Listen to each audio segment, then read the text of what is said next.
Hello everyone, Shindo Bean here playing some more Warhammer Combat Cards Ranked Mode. We're going to be playing one match in Ranked, still early in the season, so everything's pretty low, but this will be as Servants of the Emperor running Morvenn Vahl as the Warlord.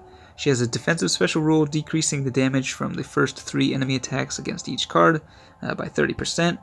The Warlord herself is quite strong, solid stats and fear as well as inspiring presence, but a lot of the bodyguards I'm running here have been greatly buffed this season due to the buff to certain traits like regeneration on this Imperial robot, which will now be healing for 16 health at the end of each turn.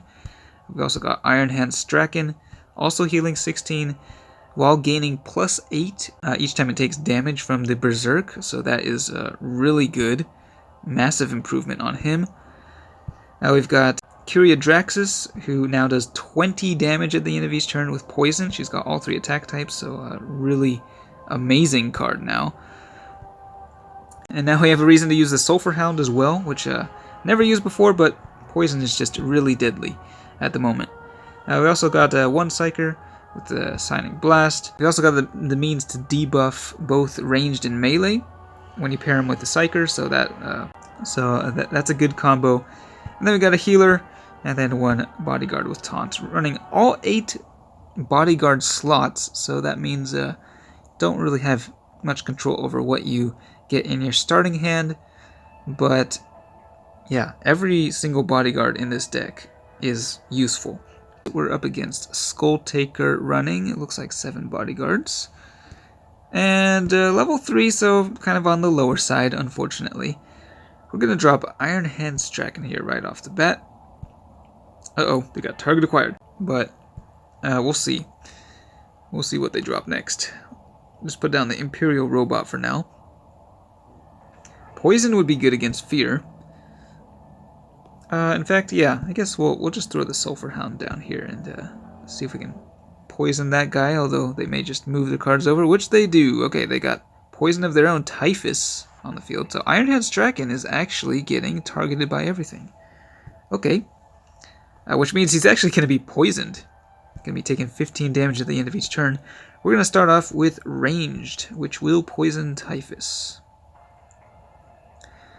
Well, that at least means that, yeah, old Iron Hand Strachan will be getting a whole bunch of attack stats here. The Holy Aegis does decrease the damage of those first 3 attacks, but yeah, he's taking quite a bit. And the poison basically cancels out the healing he gets from the regeneration. Still, he's healing so much that, yeah, he should be able to do some pretty good work here, I think. I'm just going to keep going ranged for now.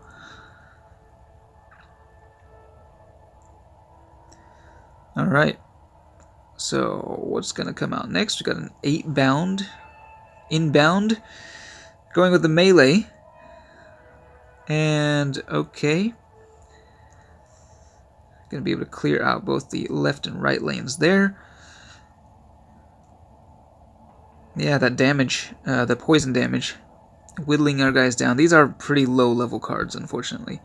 I think we can go for the melee attack here, though. Wow, 153 from Iron Hand Strachan. Dang, that's a lot of damage. So we're going to poison the 8-bound. The Sulphur Hound is going to die. Okay, from the decapitation, actually. And let's see. Can Iron Hand Strachan survive another turn? Well, yep, definitely. Now that we've got Taunt, so yeah, we'll go ahead and deploy her. And yeah, Taunt plus the Holy Aegis is pretty nice too. It's a great reduction in the damage. So yeah, she'll be taking all 3 attacks here and still surviving. And then a big counterattack from Strachan. Man, once we get the Inspiring Presence out, this guy is going to be hitting like crazy. He's already doing tons of damage. We'll go ahead and, yeah, actually we'll go with the melee attack here. So knock out the 8-bound. Take out Lucius the Eternal. He comes back, and he's going to take out the card with Taunt. But that means, what does that mean? Well, that means that Iron Hand Strachan is probably going to die, actually. I wonder, well, what do you think? Is Lucius going to go over to the left lane or the right lane, because that determines whether or not Iron Hands Draken can survive. We'll take a gamble here. Bring out the Inspiring Presence, boosting his attack all the way up to crazy amounts, and Lucius the Eternal decides to go left, which means that, yeah, they can't attack without dying. Alright, so that means we can win this turn with a charged up ranged attack. 231 damage from Strachan. That's pretty insane. And we still have 3 bodyguards in reserve, of course. This was not even close to being a fair fight, but at least you can see the power of these traits. These cards are just insanely strong now. It's a really fun deck, too. Normally I don't really like using warlords with like more defensive special rules. But yeah, lots of healing and lots of damage output potential in this deck. So I hope you enjoyed that one. Thanks for watching, and I will see you next time.